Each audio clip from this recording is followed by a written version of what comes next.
O senhor já tá reformado, Coronel? Fui para reserva tem alguns meses. Tem alguns meses? Então o senhor pegou... Então não responde mais PAD. Então não responde mais PAD, então pode... Deixa eu te perguntar uma coisa. Qual a sua opinião sobre o governo Witzel desde que ele entrou e sua opinião sobre o desfecho, o que o motivou sua saída? Qual a sua opinião como policial, como se ouviu isso, essa entrada de um governador totalmente inesperado? Ninguém esperava que aquele candidato se tornasse governador, mas ele veio se tornar e tal. No início parecia muito bom para a polícia, etc.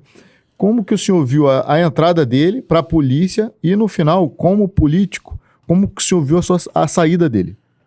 Lamento que eu votei nele, fui um dos eleitores dele, acreditei que um juiz, né, alguém que tem o conhecimento jurídico, está acostumado a julgar casos, era um juiz federal, se não me engano.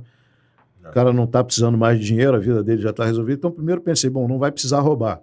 Segundo, é um cara que está acostumado a lidar com leis e tal, vai ajudar a melhorar o Rio de Janeiro. Nem uma coisa, nem outra. Né? Assim, envergonhou a toga, né? Que é uma profissão das mais nobres e graves possíveis. Você julgar um ser humano não é nada fácil. Né? Nós, policiais militares, volta e meia, exercemos a função de juiz militar, e não é uma função cômoda você definir se o cara vai ser solto, se a vida dele vai estar, a carreira dele termina. E aí vimos no final o cara envolvido com uma série de falcatruas, sem conseguir provar que era inocente. Uma pandemia, né, bicho? No meio de uma pandemia, envolvido com questões de desvio de dinheiro para comprar equipamentos não entregues. E mais uma vez, né, a gente assiste, né, o Rio de Janeiro, lamentavelmente, mais um governador cheio de problemas. Então a gente fica olhando assim, olha para o alto e vem aquela questão que comentamos do exemplo. O exemplo, entendeu? A gente acreditou que vai fazer a diferença, é votado em peso, né? Em massa um desconhecido, mas por quê? Te imaginava que, olha, um juiz talvez dê jeito nisso, né? Vai consertar, tem a bagagem intelectual, né? Não é um cara que vai precisar roubar, porque já está com a vida arrumada. Mas infelizmente não foi nada disso. Coronel, sabe eu lamento profundamente isso, cara. Coronel, sabe quando que eu largaria um cargo de juiz federal para concorrer a qualquer cargo político? Nunca, né? Nunca. Esse é um fator que eu só passei a ver depois. Porque agora que eu estou me candidatando, porque eu já completei meus 30 anos de polícia.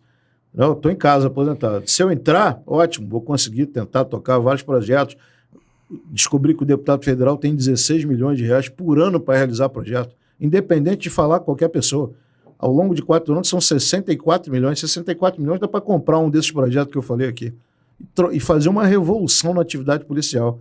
Aí o juiz, mas não ia arriscar, porque se política é você arriscar. Eu posso fazer porque estou aposentado, posso arriscar.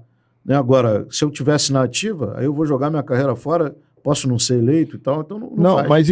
Mas o policial ainda, o praça, o oficial, o tiro, o delegado, pode se candidatar sem abrir mão do seu cargo, ele simplesmente se licencia.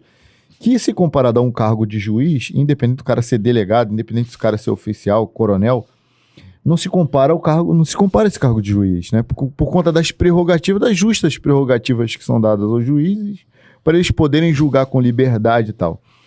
O cara abriu mão de muita coisa para se candidatar. Então, meio que tava na cara que esse cara não tava olhando só pro salário do governador, que só o salário do governador por si só é inferior ao salário de um juiz. Se considerar todas as prerrogativas de um governador e de um juiz, ele ainda sairia perdendo.